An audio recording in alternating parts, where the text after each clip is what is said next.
Memoirs of a Royal Guard. Written by Ansel. Chapter 13. Nightmare Night. For a full 2 weeks, I was acting sergeant.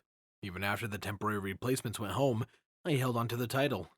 The flu had hit Sergeant Winchester particularly hard, and the captain saw it fit for me to continue on. I thought it would be awkward being responsible for my peers, but nobody seemed to have an issue with it. They did their jobs, and I did mine.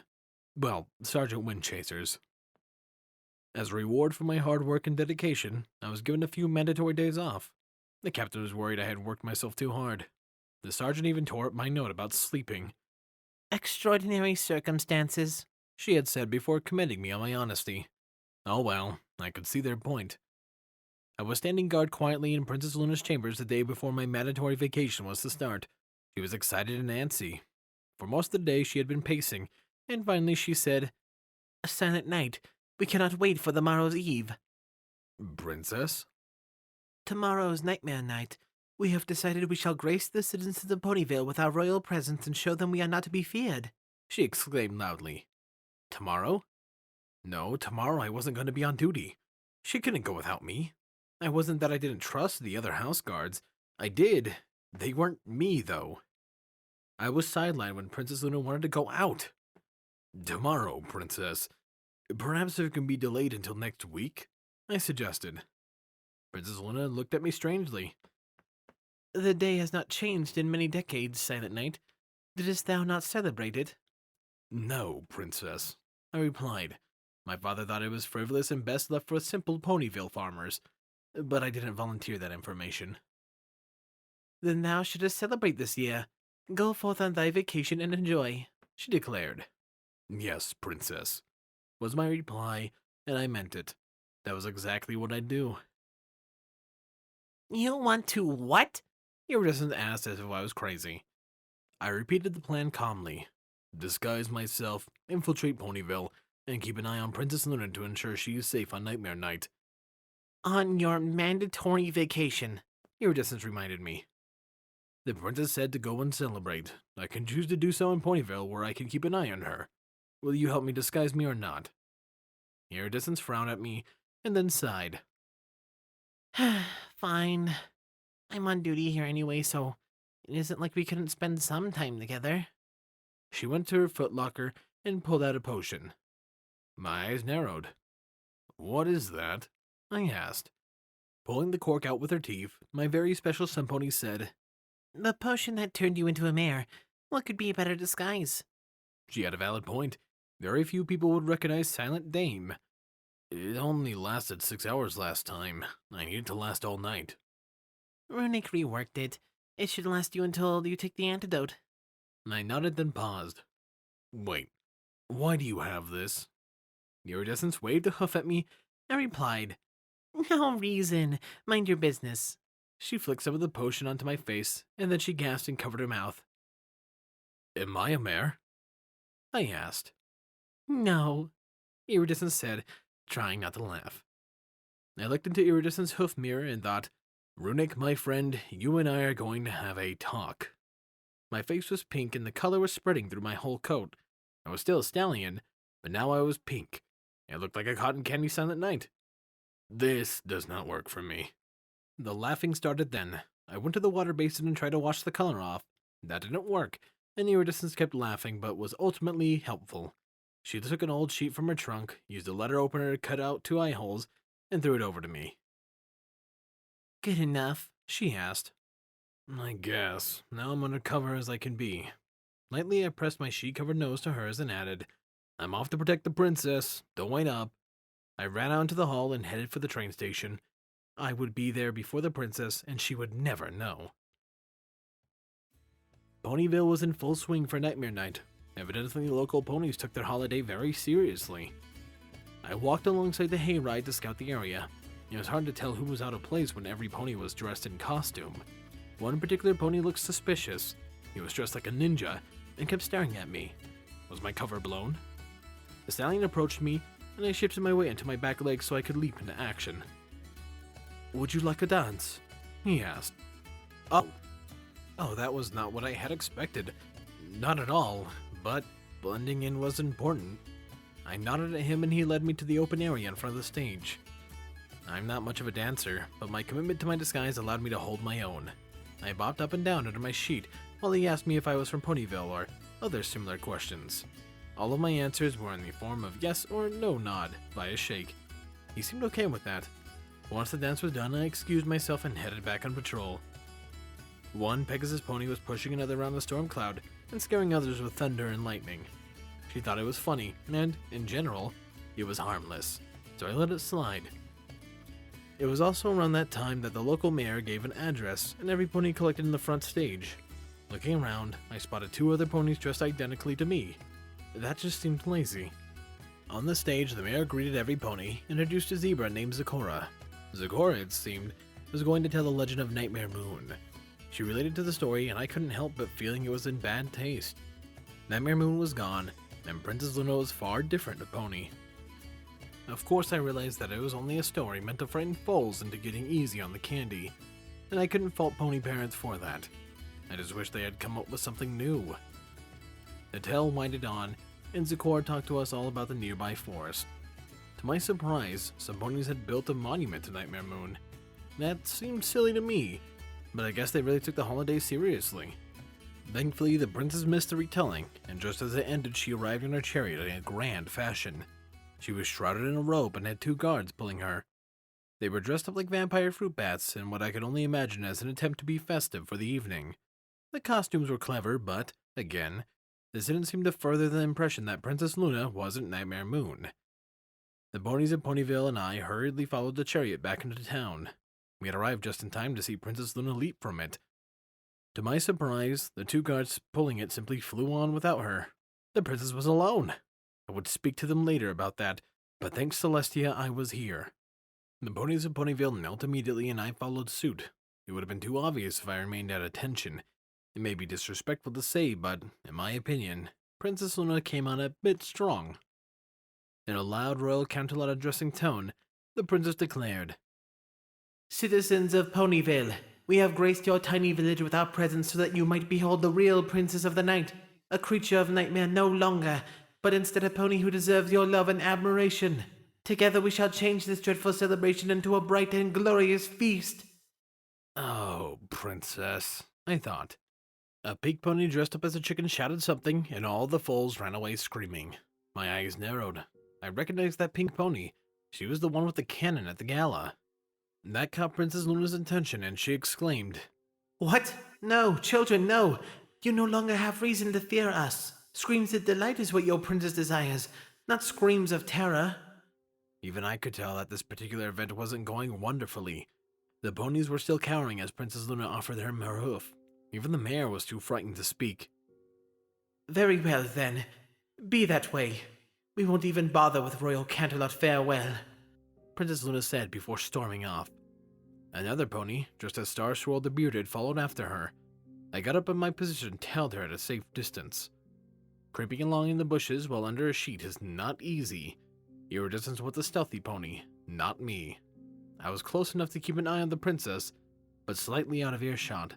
The 2 conversed, and at one point I heard the princess say the name Twilight Sparkle. Wasn't that the captain's sister? The princess started to float, and her voice carried through the area. "It was thee who unleashed the powers of harmony upon us and banished our dark powers." Then she was quiet again. It went on like that for a little bit longer before the pair headed off. I followed off quietly as I could, and we all ended up at the outside of the cottage at the outskirts of town. To my surprise, Twilight Sparkle pulled a yellow Pegasus mare from the home.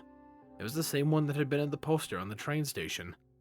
She was clearly terrified of the princess, and the goal seemed to be training Princess Luna to speak quietly, and it was making my job even more difficult. From over my shoulder, I heard the sounds of the chicken-clad pink pony approaching with all the foals. My eyes narrowed. She was the ringleader. If I could take her out, the princess might have had a chance in blending in. I shifted in the bushes, ready to pounce. She must have sensed me because she screamed off and ran, taking 2 foals with her. Behind them, Princess Luna shouted, "Nay, children, wait!" And then she looked sad once more. It hurt me to see her like that. I knew that it was time for me to take the chicken out of the equation. I hated to leave the princess alone, but she was in the care of a mare I believed to be a captain's sister. Carefully, I backed out of the bush I was hiding in and made my way back to town. I moved quietly along the alleys between the houses of Ponyville until I could get a good view of the village square and the festivities. This needed to be a quick snatch and subdue. I was going to be a little outside of the manual, but Royal Guards learned to defend against this sort of attack. It also made us experts on how to carry them out. The chicken was going door to door begging for candy, surrounded by her posse of foals. Extracting her would be a challenge.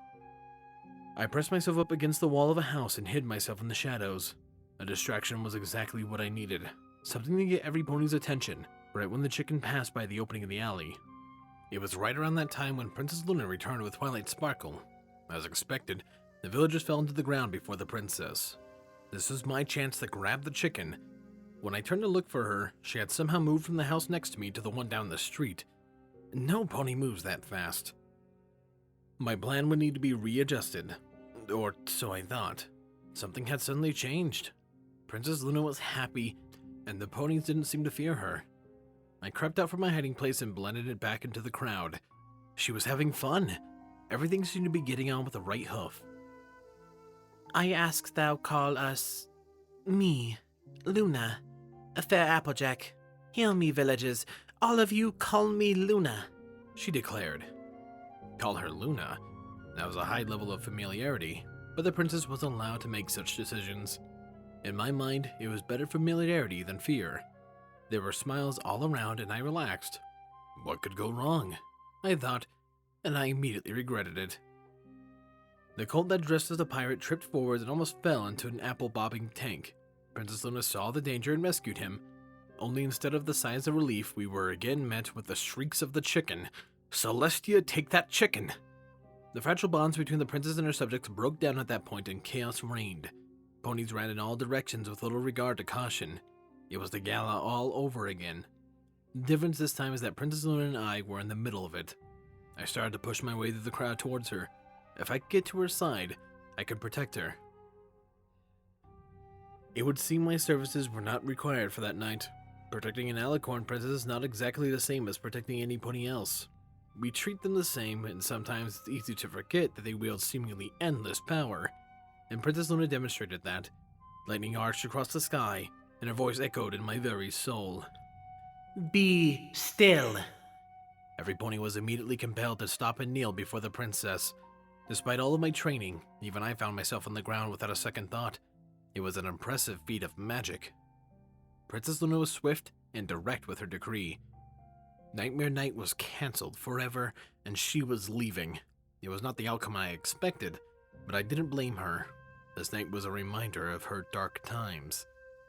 The ponies of Ponyville were picking themselves up, their expressions a mixture of sadness, fear, and confusion.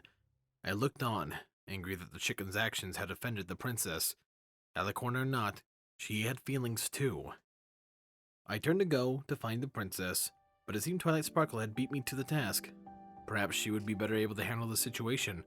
Mare to mare. Talking pony to talking pony. I lingered in town and casually helped straighten things up a bit. The amount of damage the ponies had wrought in such a short period of time was shocking. These ponies didn't do anything halfway. They also looked miserable as they went about the task of cleaning. What an awful night. On the distance, I swear I could hear the sound of the chicken squawking, mocking me and Princess Luna of the night. Squawk on, chicken, I muttered under my sheet. One day, we will have a go. The mayor and Zecora started consoling the foals and advised that perhaps a candy offering could turn the night around. I doubted some sugary treats could improve the princess's mood, but it wouldn't have been the first time I had been wrong. By some miracle, Princess Luna, Twilight Sparkle, the chicken, and all the foals returned to town not long later, and the celebration was back on. From that point onwards, the evening went perfectly. The princess played games, smashed gourds, and even enjoyed some pranks. I loosened up too and danced with that stallion again. Don't judge, I was on vacation and he kept asking. Everything went great until the time to call it an evening. I turned to head towards the train station and catch the overnight express. Princess Luna had been behind me and was now blocking my path. Casually I moved around her, and she said in a new, softer, but no less commanding voice, Silent Night. I wasn't Silent Night right then, I was a pink pony dressed as a ghost. All I had to do was pretend I was acting out the role of a ghost and stay in character. It was a brilliant plan. Now just to get into character. Yes, princess, I said. Stupid, honest mouth. We could have been fine. Pink is not thy color. Yes, princess, I said softly. She was right, of course. I had not meant to be pink. That was Runik's mistake. I wonder if she would have known it was me if the potion had worked correctly. Dost thou need a ride home? Yes, princess. I wasn't sure if what I had done had broken the rules. Princess Luna didn't seem upset. The other two royal guards arrived with a chariot and we got on. She went first, of course, and my sheet came off and I sat as proudly as I could with my pink coat. Once we were airborne and halfway home, she turned and suddenly hugged me. It was shocking, but sweet, and I hugged her back. Thou art the most kind to have been so concerned about us that thou camest here, she said. I smiled. I promised I'd always be by your corner, princess. She smiled brightly back and corrected. Luna. I repeated, I'll always be in your corner, Princess Luna. She shook her head, looked me in the eyes, and pronounced it slower. Luna. Princess Luna. I repeated exactly. The princess sat up and said, Thou frustratest us, but kept a wing around me for the ride home. There we go.